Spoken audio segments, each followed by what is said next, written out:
अस्सलाम वालेकुम।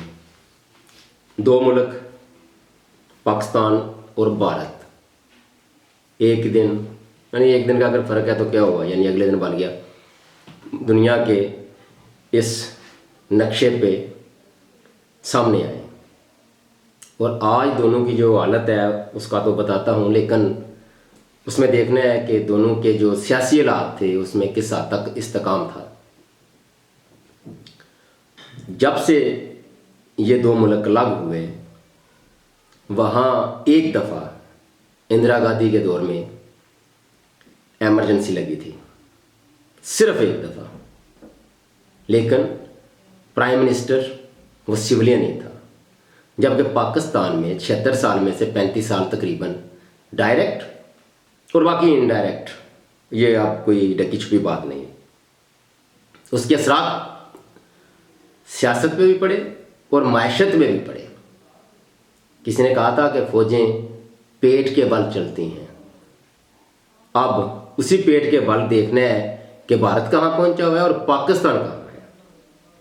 भारत की सिर्फ एक जो कंपनी है या फैक्ट्री या मिल या उसको जिसका भी नाम दे लें, या एक ग्रुप ऑफ कंपनीज, टाटा, उसका जो कारोबारी तखमीना है ना, वो है 365 अरब डॉलर, 365 अरब डॉलर।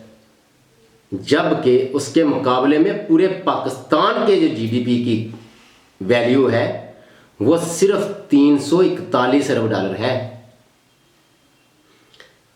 इसीलिए जब इमरान खान की गवर्नमेंट में अब तो बातें बाहर आना शुरू हो गई हैं ना, कि कश्मीर का मसला जब शुरू हुआ, उनका जो 370 की जो आर्टिकल उन्होंने हटाया और वहाँ सारा अपना हिस्सा बनाने का मुकम्मल, उसका पहले तो उसको जुज़वी खुद मुख्तारी थी, लेकिन अब परमानेंट वो इन भारत का हिस्सा बना दिया।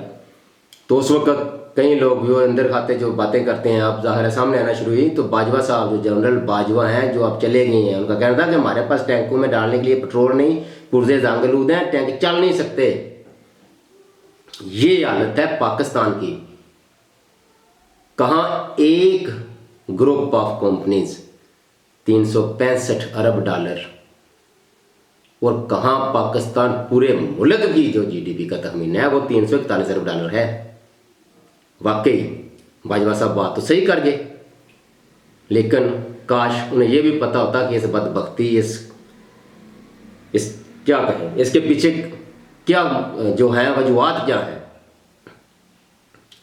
दूसरी तरफ जो भारत का जीडीपी है उसकी जो कुल तखमीना है ना, वो है 3700 अरब डॉलर। इतना फर्क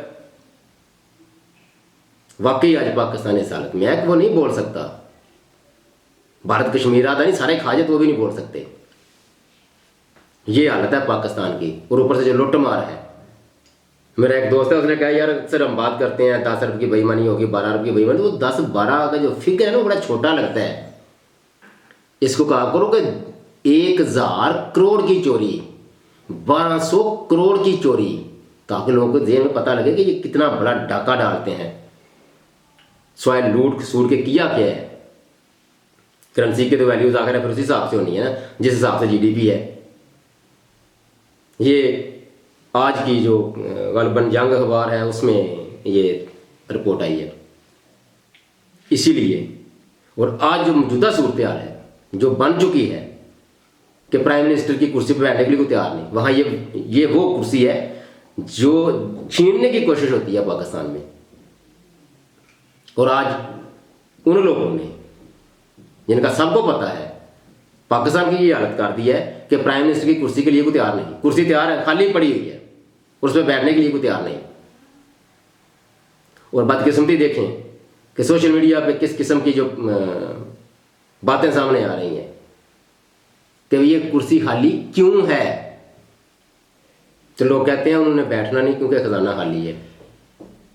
ये है नीचे आम आदमी की हालत और आम आदमी की सोच। ये सोच बहुत पहले से भी डेवलप हो चुकी है, थी भी। फर्क सिर्फ इतना है कि 70 की दहाई में पीटीवी सिर्फ था, बंदा वन साइडेड बयानियाँ बना के वहाँ के दिमागों में ठोंस देता था। अब ऐसा नहीं है, चल नहीं सकता। जब से ये दूसरे भी साथ प्रिंट मीडिया के साथ इलेक्ट्रॉनिक मीडिया भी आया, अब तो 80 के लगभग चैनल है और प्लस सोशल मीडिया।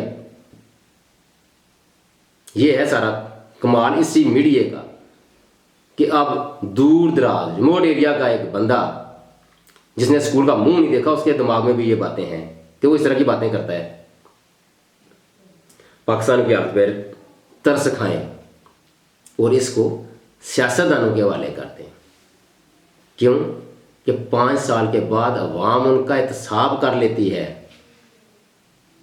और किसी को तो पूछा भी नहीं जा सकता, वो लूट खसूर के चला जाए। अपना ख्याल रखिएगा। अल्लाह हाफिज़।